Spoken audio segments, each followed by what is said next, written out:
Welcome to Drink Beer, Think Beer, the podcast that gets to the bottom of every pint. I'm John Hall, and it's back to Florida this week for a conversation with Amy Parrino, the laboratory manager at Florida Avenue Brewing Company. But first, please go visit allaboutbeer.com. There you can find original articles, reviews, news, insights, and podcasts. Listen to shows like Brewer to Brewer and the All About Beer podcast simply by searching All About Beer wherever you listen to shows. This show and all of the work we do is supported by you. Go visit patreon.com/allaboutbeer. A few bucks goes a long way to help keep the content fresh and to fund writers, photographers, creators, and editors. And if you'd like to learn more about advertising on the show, please email info@allaboutbeer.com. If you plan on being in Colorado in a few weeks for the Great American Beer Festival, you also need to check out the Denver Rare Beer Tasting. It's going to happen on Friday, September 22nd, and it's bringing together 64 of America's best craft breweries, all for a great cause, the Pints for Prostates campaign. The beer list is incredible. It's packed with rare, exotic, and vintage beers you won't find anywhere else. These are legendary beers the brewers hold back just for the Denver Rare Beer Tasting. It's a bucket list event for both beer fans and for brewers, and you can get a look at the beer list and find more information, including tickets, at pintsforprostates.org. All-inclusive tickets are just $200 and include unlimited beer samples, a great buffet lunch, t-shirt, tasting glass, and a program. Importantly, the money raised goes to the fight against prostate cancer, and it also includes a free health screening before the event. It's a simple blood test that checks for common health issues that might just save your life. That's the Denver Rare Beer Tasting, drinking beer and saving lives. During the Florida Brewers Guild Conference a few weeks ago, I had a chance to meet a lot of dedicated professionals and folks working to bring deeper meaning to beer. One such person is Amy Parrino. She's the laboratory manager at Florida Avenue Brewing. And at the brewery, she combines her expertise as a microbiologist and Advanced Cicerone to ensure the production of top quality beers and to elevate the overall beer experience for consumers. She's a beer judge and a Siebel Institute sensory trained professional. She offers classes on beer and food pairing and works with local breweries to curate their menu pairing options. She's also in the process of writing a book on beer and food pairing culture around the world. And we're going to get into all of that and more. Here's our conversation. I want to start with Beer Week because I've always enjoyed when those come together. Yeah. And they've gotten so big and then small again during COVID, and now everybody's sort of figuring out what the future of these large, sprawling events are. Yeah.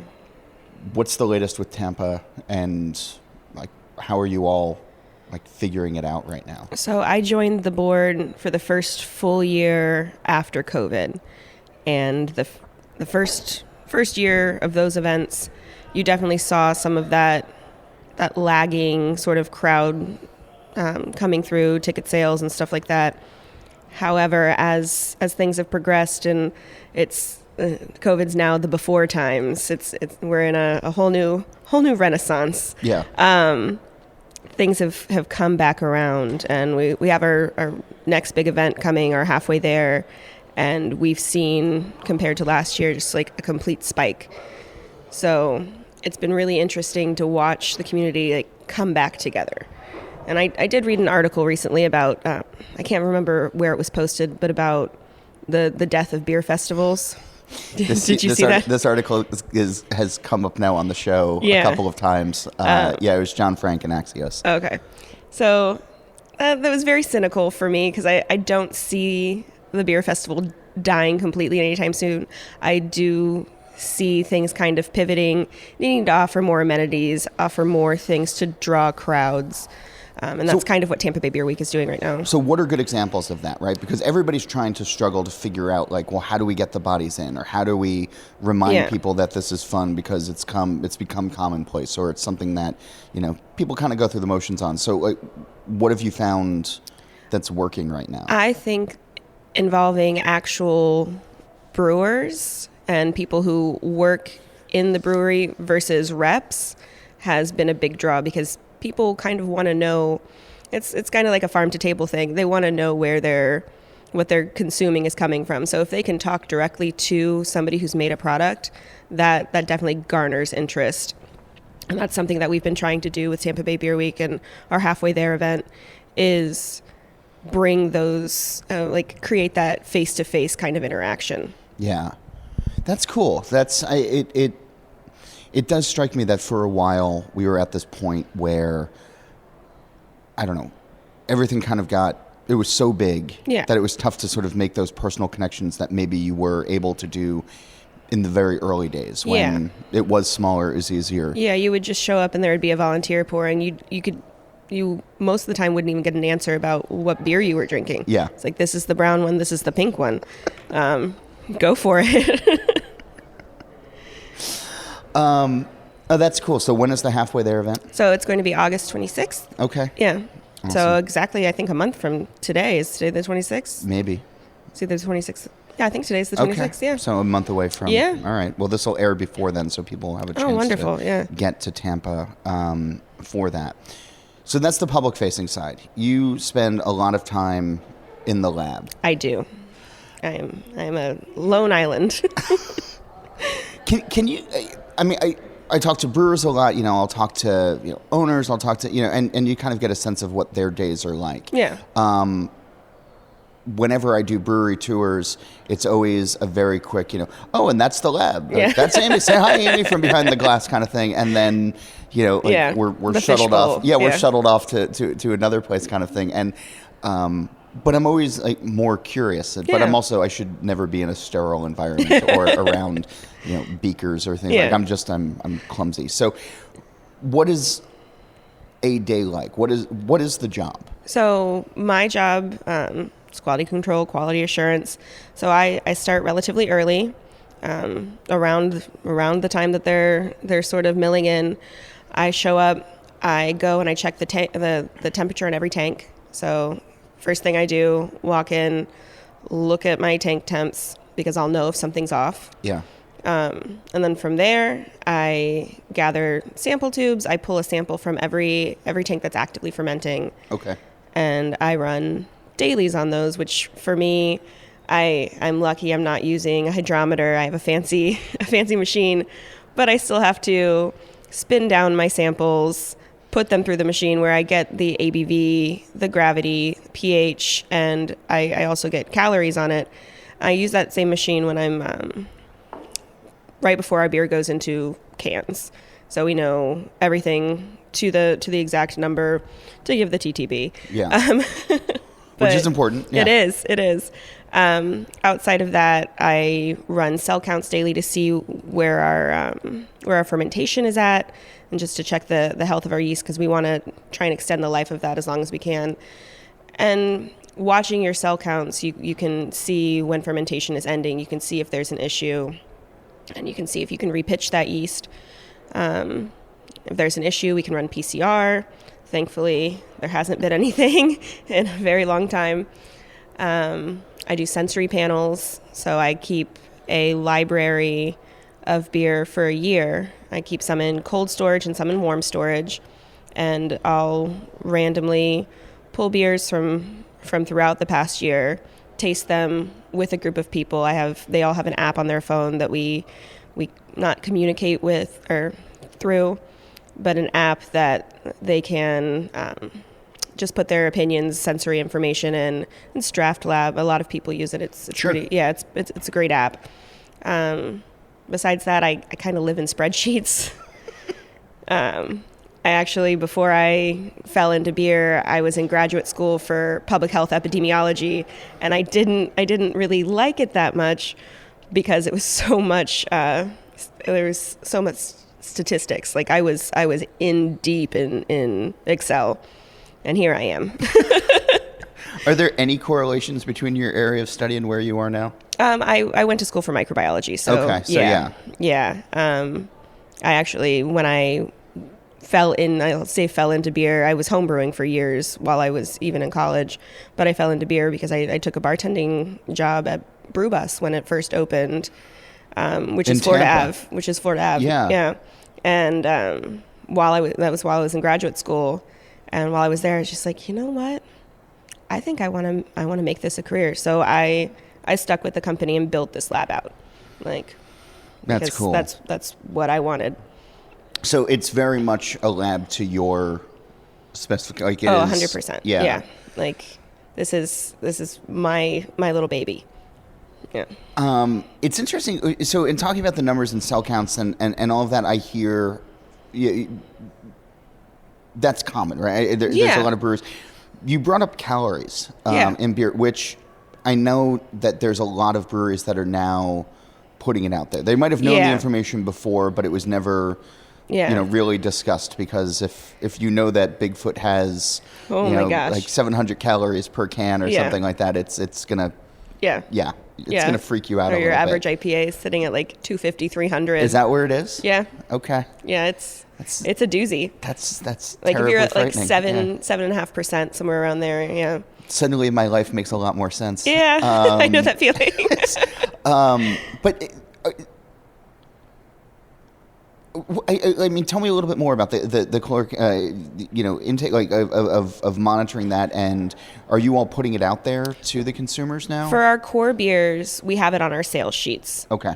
And I believe it's on a couple of the cans, and it's always the ones that are lower calorie. Sure. And I think you're trying to pull back some of that seltzer crowd that's left.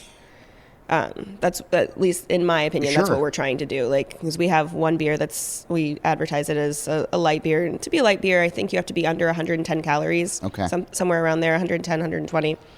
So we advertise it as a light beer. To do that, you have to submit the calories to the government, to the TTB. But we put that on the can as well, because people are like, 104 calories? That's something that's not that much more than a White Claw. Sure. Yeah. Maybe 20 calories at most. Yeah. So kind of trying to claw back some of that market, because there's a lot that's going away with seltzers and RTDs and stuff like that. By educating folks, drinkers, I think it makes them better drinkers. It makes all of us better drinkers, and then it encourages breweries to do better. You've put education at the forefront of your career, it seems like, and you're not just outward facing, but inward facing as well. In your opinion, what are breweries doing right education wise, and where can they improve? I think that breweries that actively create a culture of learning and education and pursuing those kind of next big things, but making sure their employees are in the loop, are doing it like 100% correctly. There are some breweries that are here at the conference where you see their entire staff here. Yeah. Or they brought their entire staff to the sensory panel that happened on Monday that Tina went through like 18 off flavors. That's amazing. Like, making it so that your employees are not only kind of encouraged to learn, but that you facilitate it.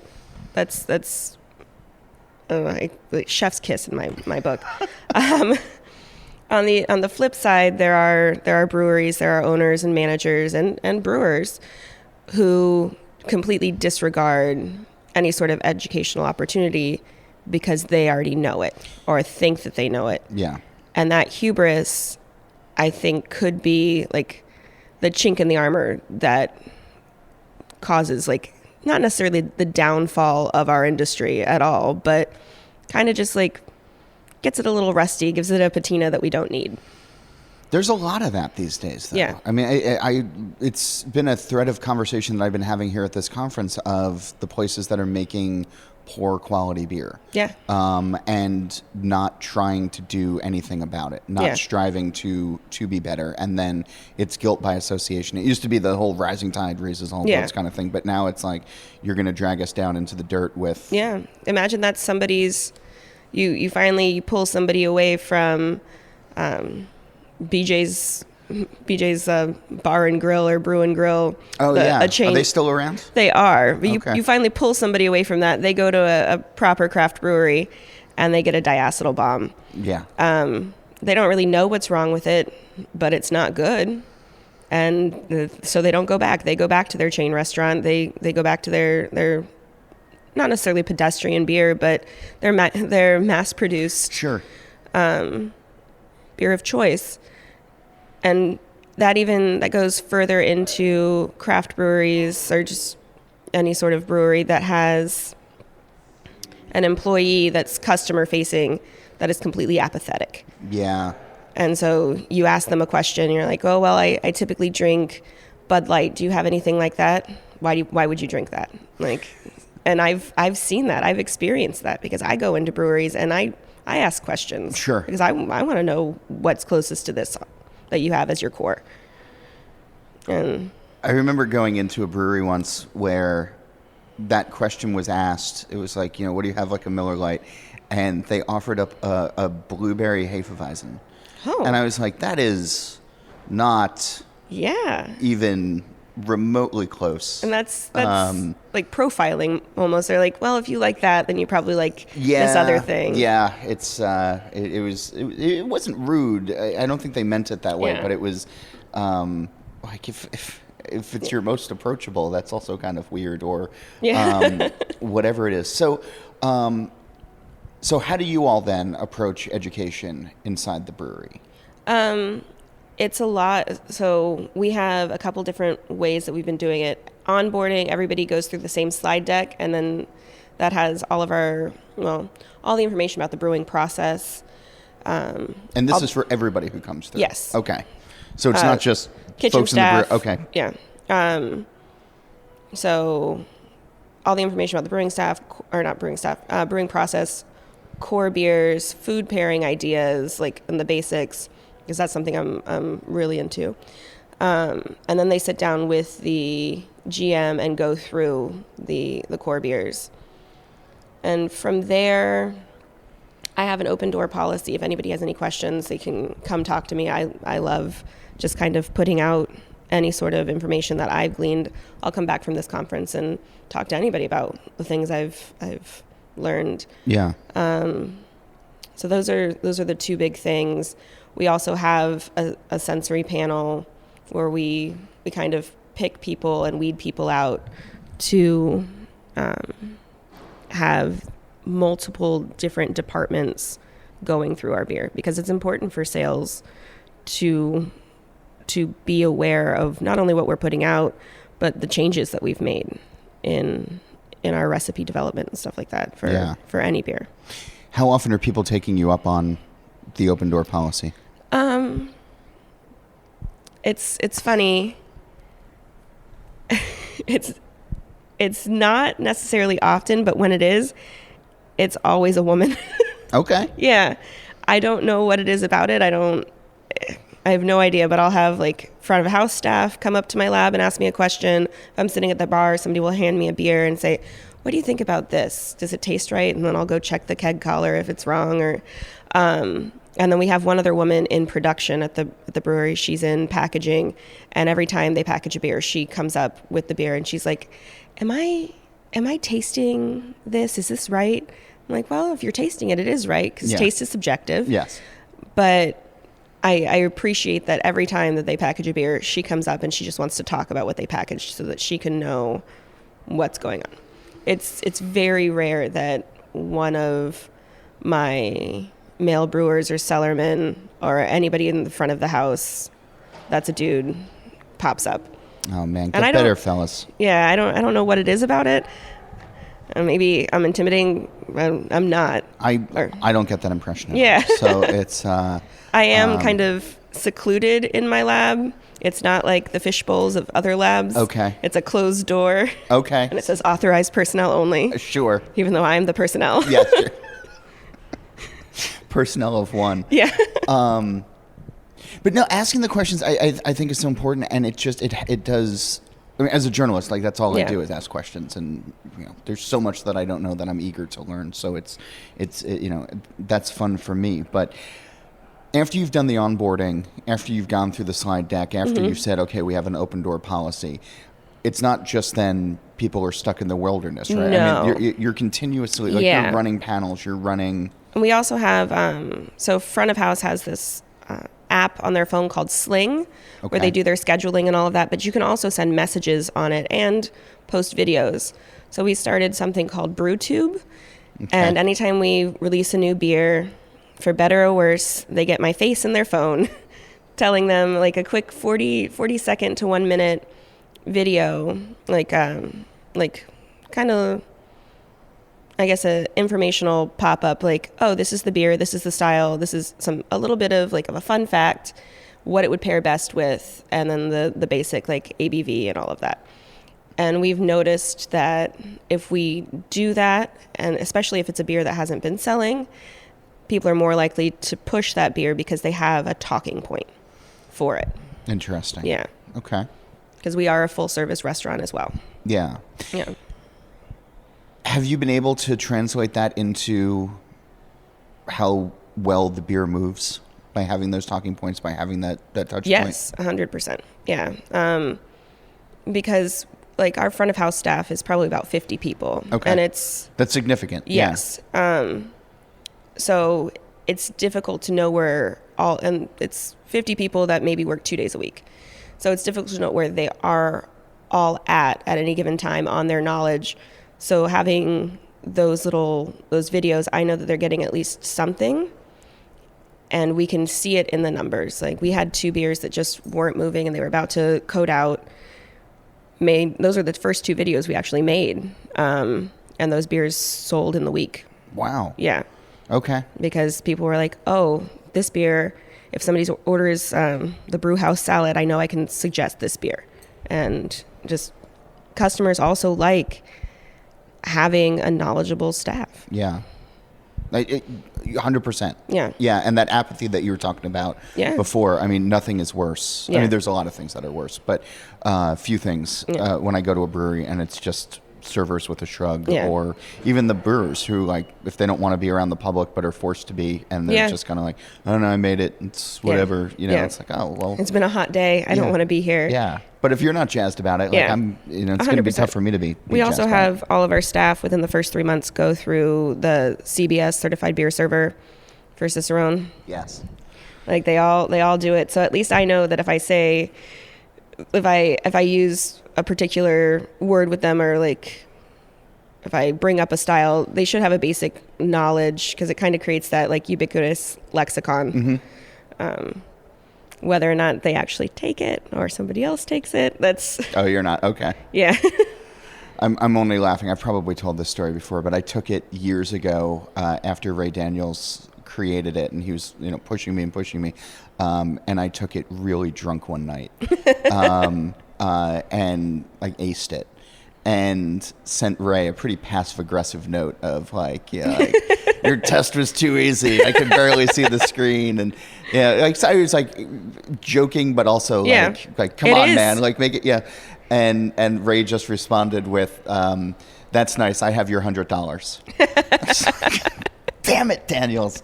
So yeah, he bested me twice on that. Those exams are like, I think that one kind of tricks people into saying, I could take the certified. Oh no, there's no way in hell. There's no way in hell. It's like this weird logarithmic scale. Like you jump from one, and then it's like, and then going from that to advanced, and I don't have my pants on for the master yet. Yeah, I took one of the exams just on a whim. Yeah. I was in Chicago. Mosher was doing it. And Ray invited me to sit in, and I just my brain was leaking out of my ears. Gosh. And I was like, oh, this is no. Like I just walked in off the street without any preparation. Everybody else is all very studious, and I was like, no, this will be fine. Studying draft lines and draft systems beforehand. Yeah. Long draw. As far as sensory panels, right? Mm-hmm. Randy was talking about this quite a bit in his keynote yesterday, and I feel like more and more breweries are doing. The larger ones always do, and that's how you're getting better. Yeah. Smaller breweries are sometimes just pouring off the taps and tasting and making sure it's okay, which is still good. Sure, but there's deeper levels to it. Mm-hmm. What have you found sensory panel wise, that works for smaller breweries, or that could work for smaller breweries? So for a smaller brewery, basically gathering a person, so say your brewery only has 10 employees, gather them all together at least once, go through your core beers, maybe do an off flavor training. And if you can't really pull off doing an off flavor training, buying the spikes, look at like your Brewers Guild or your local homebrew club. They can bring you in on their off flavor trainings. But do an off flavor training with your whole staff at least once, and then from there kind of pick people that you rely on, and every time you put out a new beer from Bright, just taste it. Yeah. Just see where you're at. And with the off flavor training and with that first initial talk through beers, you know that they kind of have that basic knowledge to say, I'm getting a little DMS here. Or like even if they don't know the word or DMS, the phrase, it's a little corny. Yeah. Like, is that normal? And you kind of need those reliable tasters, not somebody who's like slamming coffee and smoking. Right. Yeah, that vape pen does not necessarily add to. And it's so prevalent right now, and like every brew house I go to, I feel like somebody always has a vape pen like on the deck, which is not safe either. No, that's probably not a good thing. Yeah. But yeah. You brought up food pairings, which is something that's near and dear to me. And you said you've been giving a lot of thought to how what's on the plate is working with what's on the glass. I'm sort of extrapolating out there a little bit. Yeah. Where is your creativity taking you in that arena these days? So my heart will always be in beer and cheese pairings. I do a few a year for my brewery and for different organizations in Tampa. And that's where I'm always kind of going to be. But outside of that, anytime I go to a restaurant, I kind of look at their draft list and look at their menu, and that's how I pick what I'm eating. Okay. Beer first. Yeah. Okay. And from there, it goes into, my husband and I travel a lot, and we always try and seek out like unique food situations. I'll say we were just in the Balkans, and that was a wild time trying to find, like, they're just emerging in the craft beer industry after years and years, decades of strife and turmoil. But finding beer and food pairings there in a place that's mostly wine was super interesting. Also, a lot of Michelin. We try and go to a Michelin star, at least every country that we're in that has one. Okay. And I've noticed that a lot more in their wine tasting with the 13 course meal that you're getting. Yeah. They'll include a beer. Interesting. We were in Italy last year, and we went to Il Pagliaccio in Rome, and they had Trappist, the Italian Trappist, Trefontaine. They had it on their wine pairing list, and I think that's a super cool way that beer is kind of breaking into higher end food pairings. Yeah. Can we go back to cheese for a second? Yes. Because much like beer weeks, I feel like they were everywhere for a while, the beer and cheese pairings. And then that kind of died off even before COVID. Like it just wasn't, it wasn't out there. Same thing with like the chocolate as well, which were always a little bit more difficult to get through. Mostly because people weren't eating the chocolate the right way. Pete Schlossberg is very big on saying you have to take a bite of the chocolate, let it melt in your mouth first, and then drink the beer. That's how it should be for every food and beer pairing: is bite first, beer. Yes, that's how you're going to get the best reaction. Beer has this like natural scrubbing bubbles effect, leaves you ready. Yes. Yeah. For folks who want to rediscover beer and cheese pairings or to get into it for the first time, what's a couple of things that they should keep in mind, that they should be thinking about when they're hitting up their local cheesemonger or even just the international aisle of the grocery store? Matching intensities is a big thing. You don't want one thing to overpower another. So you're not going to pick like the smelliest blue cheese and a nice crisp Pilsner. Yeah. Like that blue cheese is going to overwhelm your Pilsner. Yeah. On the flip side, you're not going to pick a big barley wine and then like a mozzarella. Right. Because you want the levels of both to be the same. In pairings, wine pairings, they do the same thing. There's like 3 C's: complement, contrast, cut. Beer for cutting, you can look for alcohol or bubbles, carbonation. Beer has the advantage there. There's always carbonation, hopefully. Even in an English ale, there's always some carbonation. Yes. So you don't really have to worry about that when you're thinking about beer pairings, beer and food pairings, because you always have that cutting action. But complementing, looking for kind of resonating flavors is one way to go. So if it's a kind of a nutty cheddar, maybe a nice nutty brown ale will work, because those are resonating, complementing flavors. On the flip side, you can also contrast, and I look at that as like sweet and sour. Mostly sweet and sour, or salty and sweet. Just kind of things that shouldn't match like a Wendy's Frosty and French fries, but they somehow do. It works. Yeah. It works. Yeah. That's cool. Yeah. I hope people get back into it. I haven't done it for a while either, so I should be thinking about it. COVID, we actually did it once a month, where people came to the brewery, picked up a 4-pack, and picked up cheese that we had to go, and I did it virtually every month. That's fun. Yeah, it was nice. It kept me sane. Yeah. Like I like interacting with people. Yeah. And if you're in the lab or if you're at your home because of COVID, you don't really have that interaction. Yeah. You're heavily involved in Pink Boots. I am. What's going on with the organization these days? So I feel like I haven't checked in for a while. During the pandemic, we pivoted as an organization and opened up to all women and non-binary folks in any fermented industry. So we allowed wine, cider, kombucha, mead, spirits. Spirits are able to be in Pink Boots now, and also adding that non-binary aspect. Today, actually, there's a panel, Pink Boots panel, and Tim Ogden, who owns Deviant Libation in Tampa. They're our first non-binary member, and they'll be speaking. So it's that inclusivity of not only like all folks, but also all fermented industry or beverage industry industries has really opened up the floodgates for people to join the organization.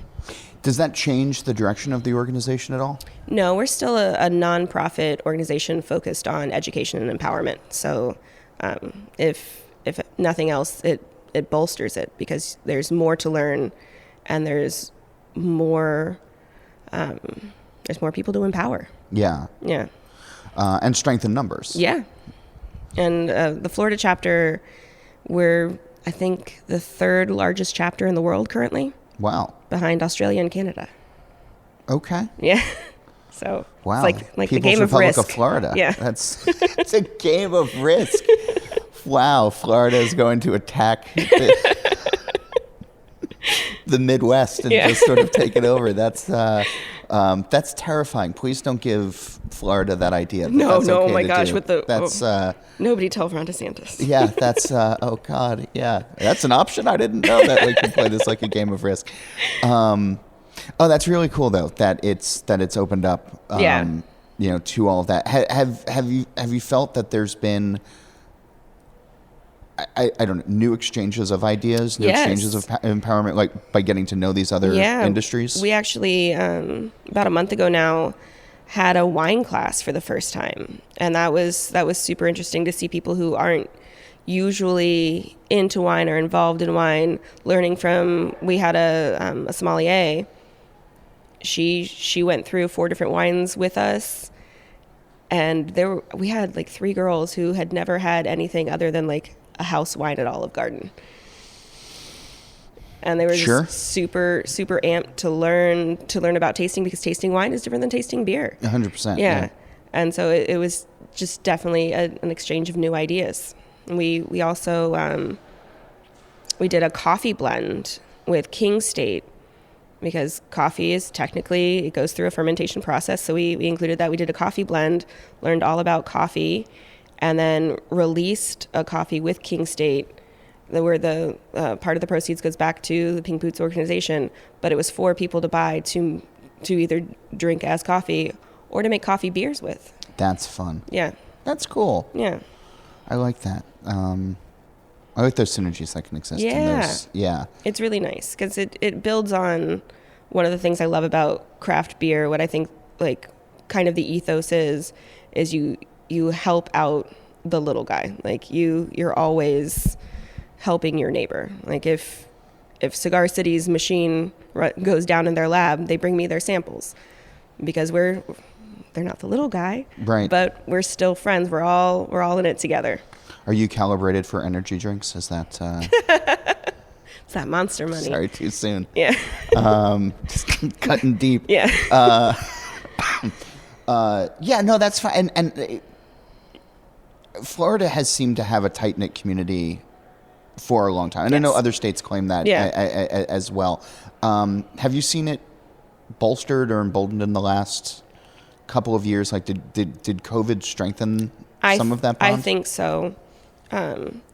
Just because with COVID there were supply chain issues and everything like that, so you relied more heavily on the people that you knew.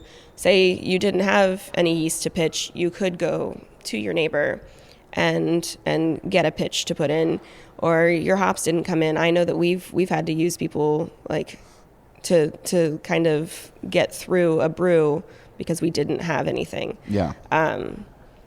And I think the same thing can be said outside of just ingredients and brewing, in kind of keeping tap rooms alive. I know, for myself at least, I started frequenting as soon as I was able to all the smaller breweries that maybe I wouldn't have hit before because they needed it. We all needed it during COVID. Like, everybody was dead.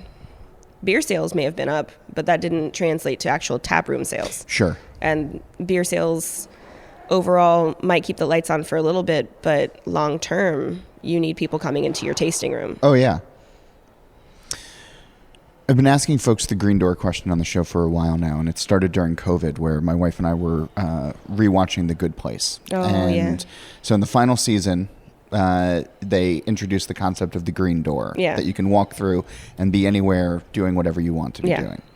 So if we had a green door on our plane of existence, and this conversation could end, and you could walk through it and be at any pub or any brewery anywhere in the world, where would you like to go? Who would you like to be with? And what would you like to be drinking? Okay. I would most likely be in a brewery in Cologne, like near the cathedral. Yeah. Drinking a Kolsch, having Kolsch service, just because I love Kolsch service. Yeah. Like, there's nothing like those tiny little stange, like knocking them back. And I would be with my husband. He's the best drinking partner I could have, best person to explore with. And yeah, that would be magical.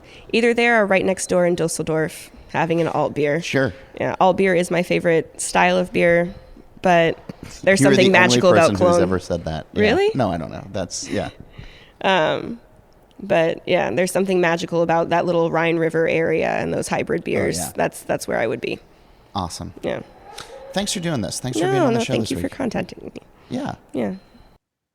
What's a beer and food pairing that sticks out in your mind? Tell me about it. My email is johnholl, that's JOHNHOLL at allaboutbeer.com.